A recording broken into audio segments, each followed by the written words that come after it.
Really happy to have you here, Vashti. Welcome to Expat Experts. Welcome. Thank you so much for having me on. You lived in a lot of places, so I think this episode will be one of the long, as we say in Spanish, dark coffee for coffee drinkers. Let's say like this Yeah. hardcore thing. But maybe we start from like rewinding a bit and then going to your origins. I think you are from the Sure. US, correct? Yes. Yep. I am originally from Washington State on the west coast of the United States. Nice. And what bring you to the first move abroad? So my husband's job, that's why we have so many moves, which I know we're going to talk about. But we move every 2 to 3 years generally for my husband's job. So the first place that I went overseas with him to live was, of all places, Baghdad, Iraq, 2009. So during the war still, which was, jumping into a whole other lifestyle that I wasn't used to, and also going into a conflict zone, which is its own set of, new things. Wow. I mean, that seems like a big jump to do, no? Like it's not that you're moving, it was your first ever move abroad and you go to a Yes. conflict area in a not so nice moment of the territory. How Yes. was it? How do you remember arriving there the first I moment? remember arriving there on a military aircraft, which my husband wasn't in the military at the time. He worked for the State Department, so our diplomatic corps. But at that time, we were coming in on a C-130, which is a military aircraft, and I just remember thinking, like, what am I doing here? Because then I proceeded to get on a helicopter, and there's like a gunner in the door, and we're just like going over the Iraqi countryside to go down by the embassy, and I just had this moment, like, what am I doing? Can imagine. I mean, it's not the normal entry into a country either. So yeah. No, generally So not. no. Have you entered other places in a more calm way though afterwards, I hope? Oh yes, everything else has been pretty normal. So I have the list, but I would love you to say it because it's pretty impressive. Like what has been your years like abroad, more or less? Like you know it by So memory. yeah. And the other day I was messaging you with it. So 2009 to 2010, we were in Iraq. Then 2010 to 2012, we lived in Beirut, Lebanon. And then we had a brief stint back in the United States. And then we went to Phnom Penh, Cambodia from 2013 to 2015. And then we went back to the US for a couple of years in Dallas, Texas. And then we went to Lagos, Nigeria from 2017 to 2020. And then in 2020, we went to Curaçao in the Dutch Caribbean. It's an island right down by Colombia and Venezuela. And then from there, we went back to Virginia, which is where I'm talking to you from today. And then next month, we're moving to Cairo, Egypt. So here we go again. So it's not over. There is more countries there's more coming. Crazy. Like, Yeah. and it's very different places. It's just like, I don't know, like I can imagine that from Nigeria to Curaçao, things are absolutely different and like nothing to compare with. No, I assume that Yeah. the cultures are very different, but languages also. So Curaçao, it's Yeah, language Portuguese, no? very different.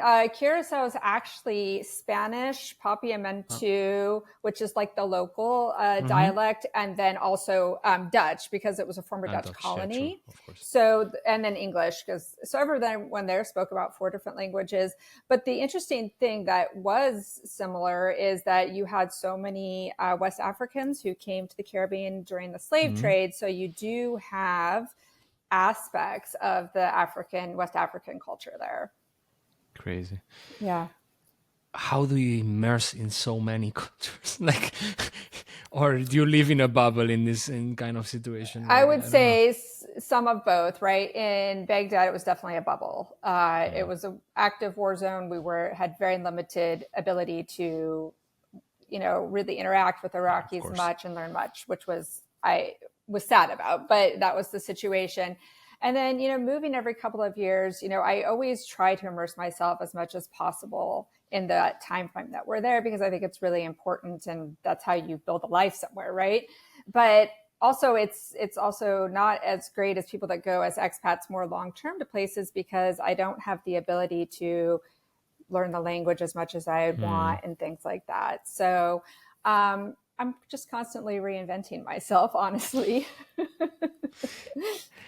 I mean, definitely, like the language is very difficult. I don't think you can do it like in a time span of like 1 2 years. So No. it's. I mean, you move with English. I mean, at least you have the base of a language that is spoken in a lot of places, or that there is always someone to follow. But what about more like personal connections also? Because in 2 3 years, it's always this time that you start to have good connections or people that you might consider good Yeah. friends, and then you're living again. So how do you deal Yeah, with that? and that's really hard. And I've learned to always say until we meet again. It's never goodbye, because the world is very small now because of technology. And so you can always stay connected to those people that become close friends.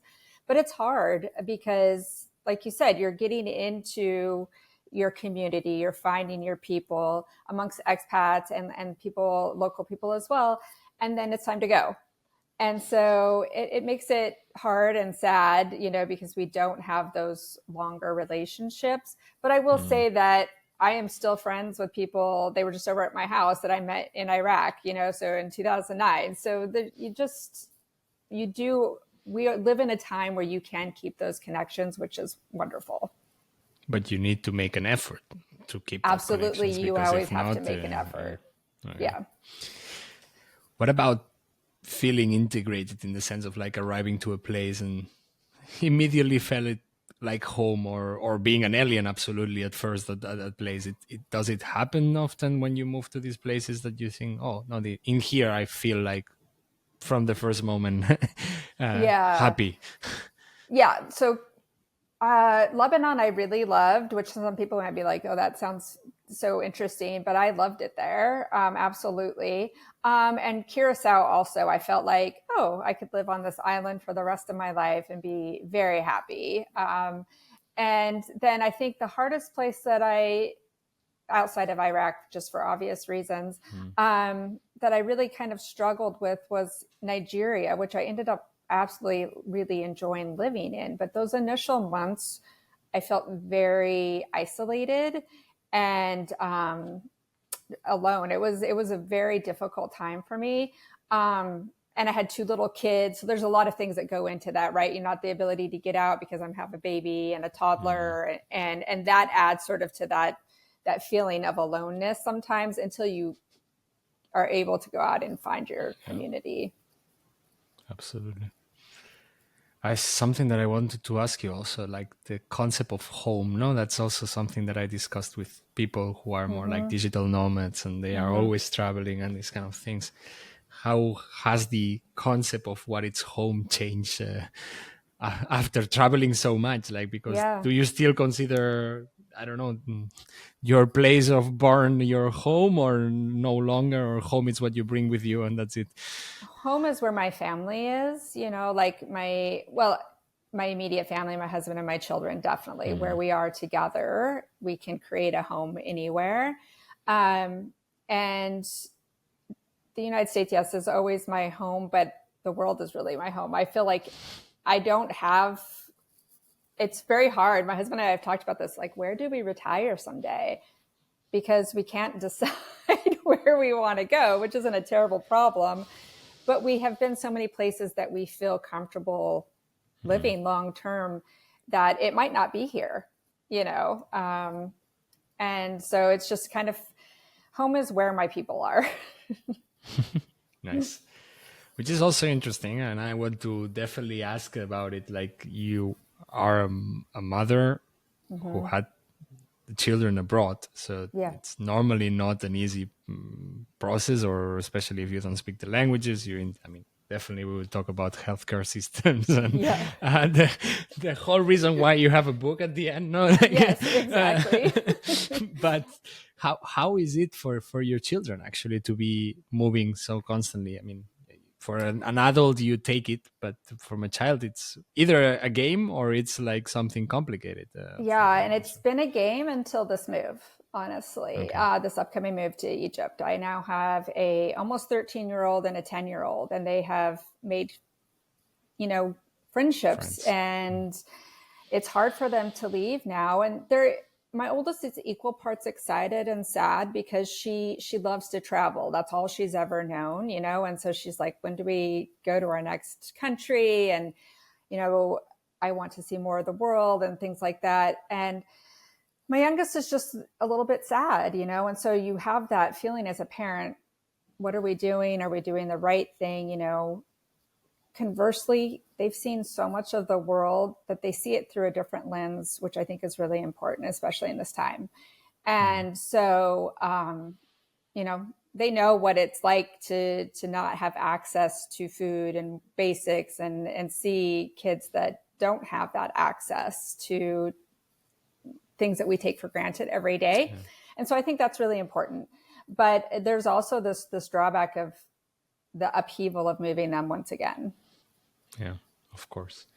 I mean, and kids, they take things differently. Also, of course, Yeah. like that's different. It's difficult to imagine what they are thinking, no, all the time. So, Right. Yeah. I mean, we know how to process it, and it's still hard. yes, Right. absolutely. That's if it's difficult for us. I don't know. Like I imagine it harder, or maybe it's not like that. Maybe it's easier for them. I don't know. Yeah.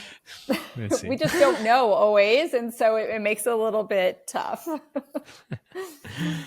So, what about your your daily life in these countries? Because at the end I assume your husband needed to go to work into an office in every place where you move, and then Mm-hmm. did you work during that time or you were Yeah. on your own, and what were you doing?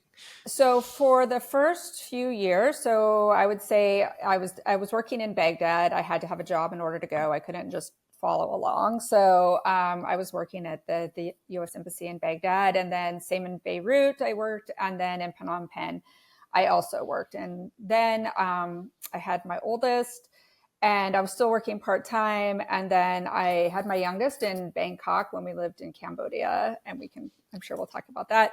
And so I did work those first few years, and then I took some time away, mostly when we moved to Nigeria. And it was hard. It was different, right? Because you meet a lot of people when you go to the office.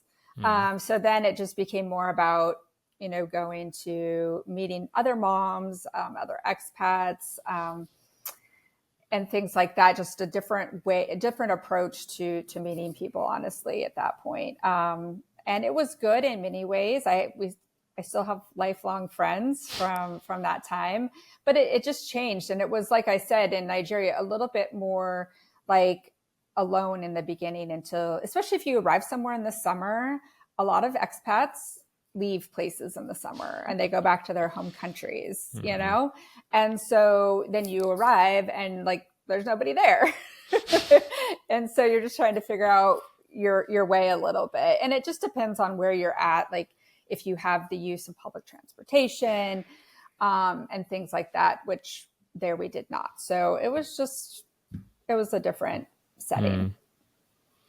What's the thing that impacted you the most, or the country that you say, okay, like not culturally wise, but you arrived there and you said, okay, this is not what I was expecting of this country, even if you read it or research it, but then in the place was not Mm. like that at all. Yeah. So I would say two.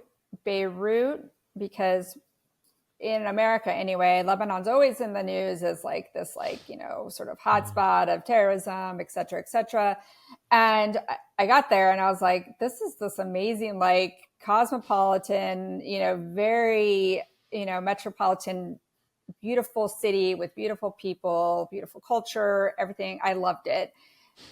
Then when we got to Nigeria, this is what I would also tell people, is not to have these like sort of preconceived ideas about places. Mm. I was like, I didn't know what to expect.